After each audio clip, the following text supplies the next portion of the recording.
So we have question number 4 of class 9th exercise 8.1 of chapter quadrilateral. इस question में हमें पूछा गया है A B C D is a rectangle in which diagonal A C bisect angle A as well as angle C. हमें पहली चीज़ क्या गिवन है, ए बी सी डी एक रेक्टेंगल है। हम एक रेक्टेंगल ड्रॉ कर लेंगे।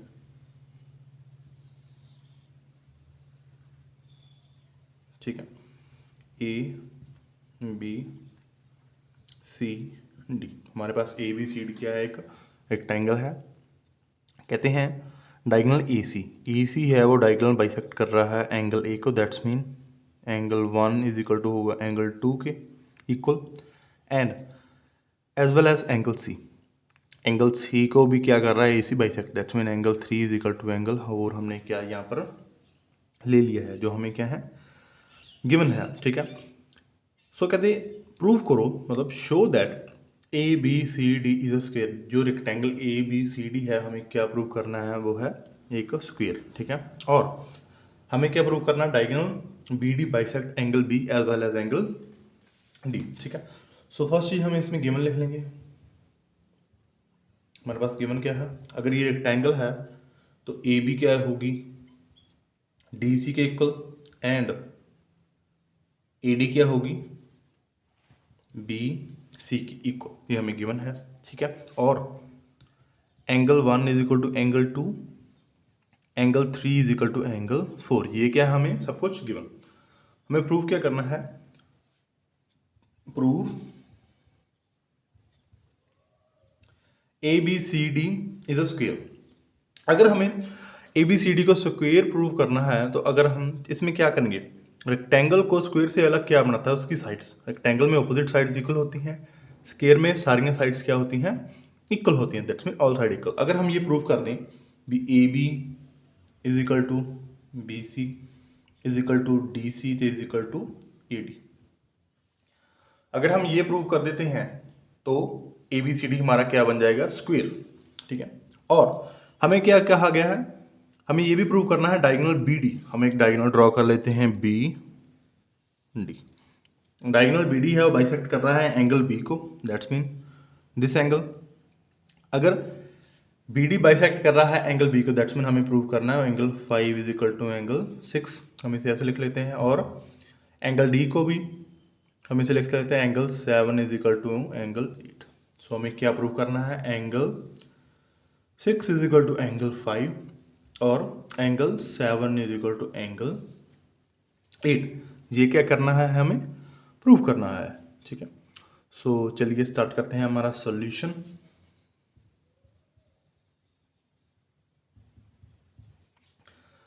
सॉल्यूशन में देखा जाए फर्स्ट चीज जो हमें है, हमें स्क्वायर प्रूव करना है। ठीक है, अब एंगल 1 2 के इक्वल है, 3 4 के इक्वल है।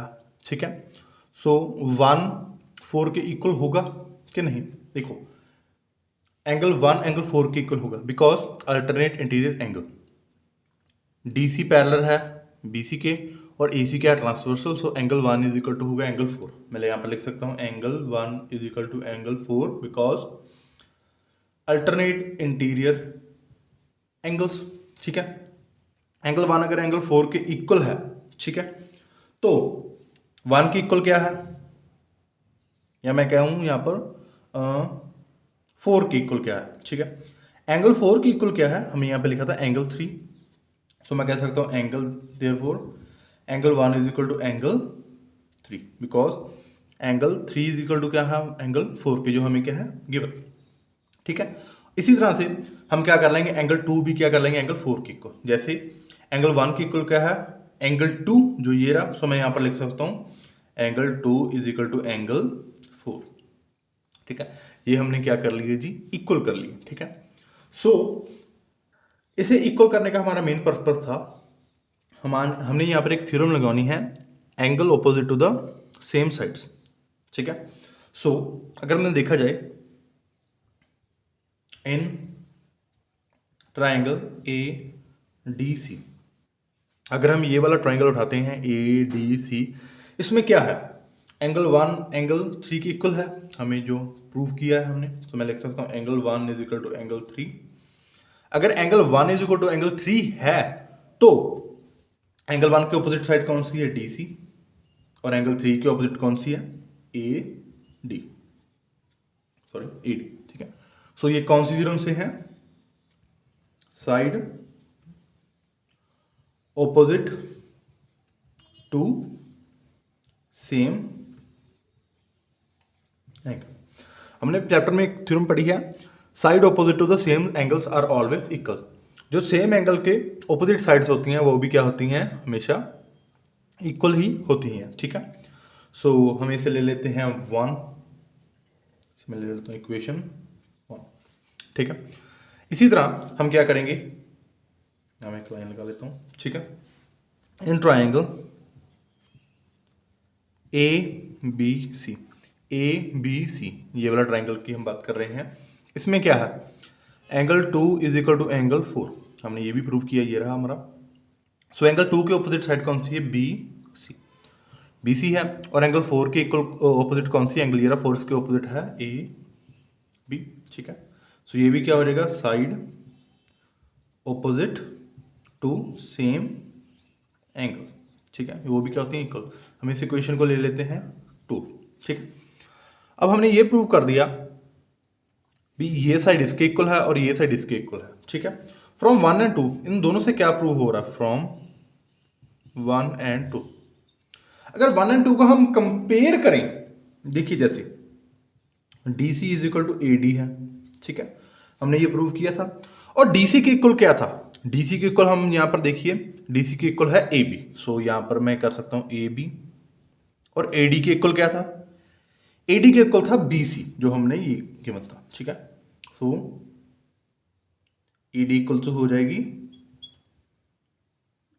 सॉरी यहाँ पर था ए डी के इक्वल था बी सी, ठीक है। सो ये सारी साइड एक दूसरे के इक्वल होगी, A B is equal to D C is equal to A D is equal to B C, ठीक है। सो हमने यही तो प्रूव करना था एक्चुअली। अगर हमने यही प्रूव कर दिया तो ये क्या बन गया, A B C D is a scale. So मैं कह सकता हूँ therefore A B C D is an scale, ठीक है। फर्स्ट चीज तो हमने क्या कर दी, ये प्रूव कर दी, ठीक है। अब हमने सेकंड चीज जो प्रूव करनी है, मैं इसको रब कर देता हूं, अगर आपने स्क्रीनशॉट लेना तो ले सकते हैं, ठीक है। अब अगर हमने प्रूव करना है डीबी है जो बाइसेक्ट कर रही है एंगल बी को as well as angle D को, ठीक है। तो वो हम करेंगे क्या, प्रूव करेंगे, ठीक है। सो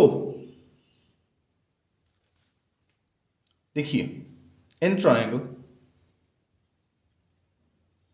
हम ये सेकंड प्रूव कर रहे हैं, angle 6 is equal to 5 and 7 is equal to 8, ये हम ये प्रूव करेंगे। पहला हम ट्रायंगल उठा रहे हैं angle D C B, that mean D C B. यहाँ पर देखिए D C is equal to क्या है, B C, D C is equal to क्या है, sorry B C, D C is equal to B C, because हमने A B C D क्या कर दिया, स्क्वायर प्रूव कर दिया, ठीक है। सो डी सी के ऑपोजिट एंगल कौन सा है, एंगल 5, और बी सी के ऑपोजिट है एंगल 7, ठीक है। So by which theorem, angle opposite to same side, ठीक है, ये हमारी लगी थ्योरम, ठीक है। इसी तरह हम डी ए बी ट्राइंगल उठाएंगे, D A B, sorry triangle का साइन थोड़ा सा गलत बन गया, D A B, D A B. इसमें हमें क्या हुआ, डी ए है जो इक्वल है ए बी के, ठीक है। सो डी ए के ऑपोजिट एंगल कौन सा है, डी ए के, वो है एंगल 6, वो इक्वल हो जाएगा ए बी के ऑपोजिट कौन सा है, एंगल 8, ठीक है। By which theorem, the same angle opposite to the same side of the triangle, ठीक है। अब देखिए हमने angle 5 is equal to angle 6 कर दिया, angle 6 is equal to angle 8 कर दिया है हमने। अब ABCD एक स्क्वायर है, ठीक है, तो लाइंस क्या होंगी, इनकी पैरेलल होंगी। तो मैं कह सकता हूं angle 7 is equal to angle 6, angle 7 is equal to angle 6, ये क्या हो जाएंगे, अल्टरनेट इंटीरियर एंगल, ठीक है, बिकॉज DC पैरेलल है AB के, ठीक है, और DB क्या है, transversal, so angle 6 is equal to angle 7। इसी तरह AD पैरेलल है BC के, और DB क्या है, transversal, so angle 8 is equal to हो जाएगा एंगल 5। Alternate interior angle. ठीक है, अब देखिए अगर हम इन्हें कंपेयर करें, जैसे कि एंगल 7 है, angle 7 is equal to 6, 7 is equal to 6, but और एंगल 6 या 7 किसके इक्वल है? देखिए यहां पर भी एंगल 6 आ रहा है और यहां पर भी एंगल 6 आ रहा है। ठीक है, सो इसमें राइट हैंड साइड कॉमन है, तो ये क्या हो जाएगा, हम इसे ले लेते हैं, इसे हम ले लेते हैं 3, इसे ले लेते हैं 2, इसे ले लेते हैं हम 1, इसे ले लेते हैं 4। ठीक है, फ्रॉम 2 एंड 3, अगर हम 2 और 3 को कंपेयर करें, एंगल 6 इसमें कॉमन आ रहा है, तो एंगल 7 इज इक्वल टू हो जाएगा एंगल 8। फर्स्ट चीज तो हमने किया, ये क्या कर दी, प्रूव। देयरफॉर हम क्या लिख सकते हैं, डी बी बाइसेक्ट कर रही है एंगल डी को, हमने ये तो प्रूव कर दिया। और अब हमने प्रूव करना था angle 6 is equal to angle 5। ठीक है, अब यहां पर देखिए अगर हम इसे कंपेयर करें, अगर हम इसे कंपेयर करें थर्ड को और फर्स्ट को, फ्रॉम 1 एंड 3, 1 को 1 हमारा है angle 5 is equal to angle 7 और 3 है हमारा angle 7 is equal to angle 6। यहाँ पे एंगल 7 क्या आ रहा है, कॉमन आ रहा है, तो एंगल 5 इज इक्वल हो जाएगा एंगल 6। ठीक है, सो इसके लिए मैं कह सकता हूं therefore D B bisect angle B as well as. ठीक है, तो हमने यही तो प्रूव करना था, angle 7 is equal to angle 8 और angle 5 is equal to angle 6। ठीक है, तो इससे हमें क्या पता लगता है, जो डी बी है वो बाइसेक्ट कर रही है एंगल बी को और as well as angle D को। ठीक है, सो यही हमने प्रूव करना था। ठीक है, तो ये था हमारा overall question. Thanks for watching, video अच्छी लगी हो तो चैनल को सब्सक्राइब कर दें, वीडियो को लाइक करें। मिलते हैं इसकी नेक्स्ट वीडियो में, तब तक के लिए शुक्रिया, थैंक्स।